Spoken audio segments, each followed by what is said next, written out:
want to pay more for a bottle of bourbon next year. Well, no one really wants to do that, but it's a possibility. Another round of retaliatory tariffs could roll into place in 2025, costlier than the ones the industry saw in 2018.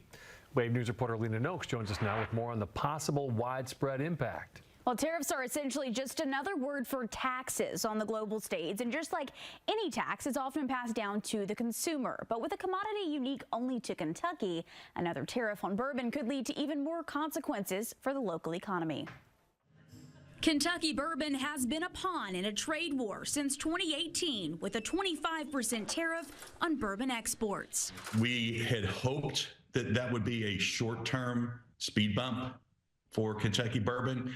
And we said for years that we were cautiously optimistic it would get resolved, and it didn't. It only got worse. A 50% tariff looms from the European Union, bourbon's largest export market, now just 3 months away.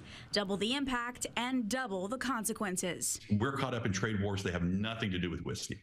Nothing. The 2018 tariffs that expired in 2023 slashed bourbon export revenue in half in just 6 years. It's difficult to predict what could happen this time, but industry leaders are trying to. First, fearing a price war between big bourbon companies and smaller craft distilleries. The smaller craft distilleries are going to be pressed to compete with, a lower cost bottle of Jim Beam or Woodford Reserve or Maker's Mark or something like that.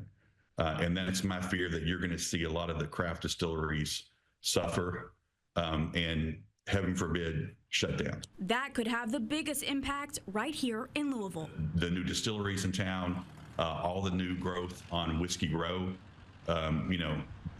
we hope that the tourism side won't be impacted. Then there's the potentially crippling blow on a hyper-local level with hits to the workforce and farmers in the Commonwealth. All these factors play a direct role in the cost passed on to the customer.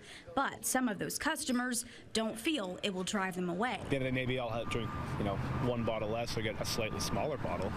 But generally speaking, I'd kind of go with it is what it is.